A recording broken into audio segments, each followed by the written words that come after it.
একদমই তাই। দেখো পেছনে বড় ব্যাকিং না থাকলে এটা সম্ভব নয়, কিন্তু যে অবস্থা এই মুহূর্তে বাড়িটা রয়েছে তা অত্যন্ত উদ্বেগ এবং উৎকণ্ঠায় রয়েছেন এখানকার স্থানীয়রা এবং চিন্তা বাড়াচ্ছে। আমি একবার রাজশেখরকে বলবো দেখাতে, তুমি দেখতে পাচ্ছ দুটো বাড়ি এবং দুটোই যে কনস্ট্রাকশন হয়েছে সেটা খুব বেশি দিন হয়নি বলে প্রাথমিকভাবে জানা যাচ্ছে এবং দুটো বাড়ির মধ্যে যেটা বাঁদিকের বাড়িটা রয়েছে সেই বাড়িটি কিন্তু কার্যত হেলে পড়েছে আর একটা দাঁড়িয়ে থাকা বাড়ির কাছে গায়ে। স্বাভাবিকভাবে এইভাবে যখন হেলে পড়েছে তখন চিন্তায় পড়েছেন স্থানীয়রা রয়েছেন। আমার একটু কথা বলবো আমি, যে আপনারা এখানে কত বছর ধরে রয়েছেন? আমি অনেক বছর দিয়ে আছি। এটা কবে থেকে ছবিটা? এইটা তো যে বানিয়েছে স্টার্টিং দিয়ে এমনি দেখা যাচ্ছে, ঠিক আছে। এইটা স্টার্টিংয়ে তো একটু হয়নি, গ্যাপ ছিল, আস্তে আস্তে আস্তে উপরে পুরোটা সেটে গেছে। মানে শুরু থেকেই গ্যাপিং ছিল? না, এইটা নিচন দিয়ে গ্যাপ করতে করতে দেখছি উপরে এখন দেখছি আমরা সেটে গেছে। ওইটা কতটা চিন্তা হচ্ছে আপনাদের ভেঙে পড়লে? এখানে সব রেসিডেন্ট, সবারই চিন্তা হবে, কেন কি সবার মধ্যে ফ্যামিলি আছে, কিছু হয়ে গেলে তো আশেপাশে সবাই আছে না। কিছু কিভাবে এরকম গায়ে গায়ে বিল্ডিং বানাচ্ছে, কোনো ছাড় নেই? এবার কি বলতে পারো, চিন্তা মুক্তিটা কে ঘটাবে অনুপম খালি সেইটুকুনি জানা নেই। আমরা বিভিন্ন জায়গার ছবি আপনাদেরকে দেখালাম। দেবব্রত বাবু অনেকক্ষণ থেকে হাত তুলছিলেন। দেখুন, আপনাকে যদি এখন প্রশ্ন করা হয় যে পুরসভা কি করছে, কাউন্সিলর কি করছে, আপনি হাজারটা যুক্তি সাজাবেন দেবব্রত দা। আমার কিছু সাধারণ মানুষের মতো সহজ কথা আছে। আমি নিজেও এই রাজ্যের একজন বাসিন্দা, এই শহরের বাসিন্দা। আমার কিছু সহজ কথা আছে।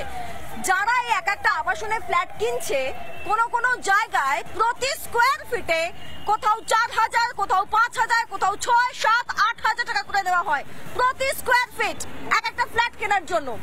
এবং এক একজন 30 লক্ষ 32 লক্ষ থেকে শুরু করে প্রায় কোটি টাকার এক একটা ফ্ল্যাট কিনছেন তাদের জীবনের সঞ্চয় দিয়ে।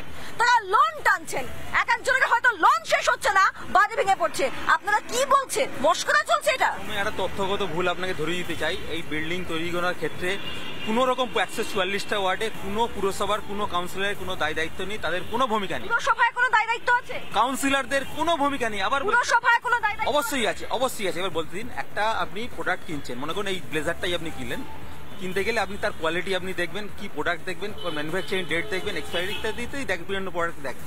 আপনি যখন একটা বাড়ি কিনতে যাচ্ছেন নিশ্চয়ই দেখবেন কি কোয়ালিটিতে বাড়িটা তৈরি হয়েছে, কি ধরনের। আমাকে যদি কেউ বলে, আমাকে যদি কেউ এই সত্য ইনফরমেশনটা দেয় যে ভাই এই জমিটা অবৈধ, এটা জলা জমির উপর দাদা আমি ফ্ল্যাটটা বানিয়েছি, আমি তোমাকে বলছি অরিজিৎ এই ফ্ল্যাটটা বানিয়েছি, আপনি আমাকে প্রতি স্কোয়ার ফিটে 6,000 টাকা করে দেবেন, আপনার ফ্ল্যাটের মূল্য 35 লক্ষ টাকা। কিনবে?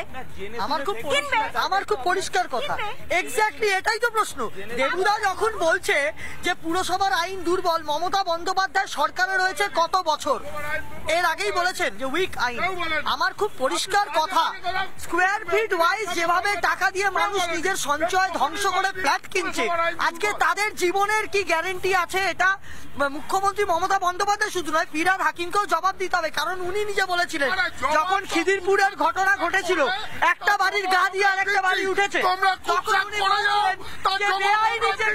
এখান থেকে কোনো উত্তর আসে না। আসলে এখান থেকে কোনো উত্তর আসে না। এখানে শিক্ষায় দুর্নীতি হয়, এখানে পুরসভায় নিয়োগের ক্ষেত্রে দুর্নীতি হয়, এখানে আরো কত কি যে হয় কেউ জানে না। এখানে জমি মাফিয়া রাত চলে, এখানে কাটমানি পরতে পরতে চলে, পরতে পরতে কাটমানি চলে।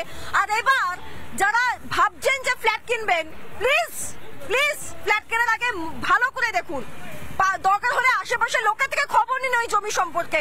দয়া করে নিজেদের সঞ্চয় লক্ষ লক্ষ টাকা ব্যয় করবেন না, ইএমআই গুনবেন না, কারণ আপনি জানেনই না যে সেই বাড়িটায় আপনি জীবিত থাকবেন কিনা বা আদৌ আপনার মাথার ছাদ টুকুনে থাকবে কিনা।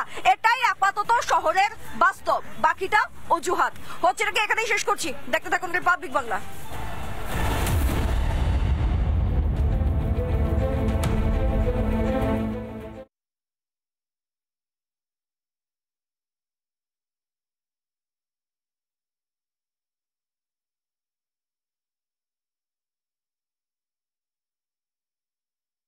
নানা ধরনের কন্টেন্ট দেখার জন্য লাইক করুন, শেয়ার করুন আমাদের ফেসবুক পেজ, সাবস্ক্রাইব করুন আমাদের ইউটিউব চ্যানেল। পাশাপাশি অন্যান্য ব্রেকিং নিউজের জন্য অবশ্যই চোখ রাখুন রিপাবলিক বাংলায়।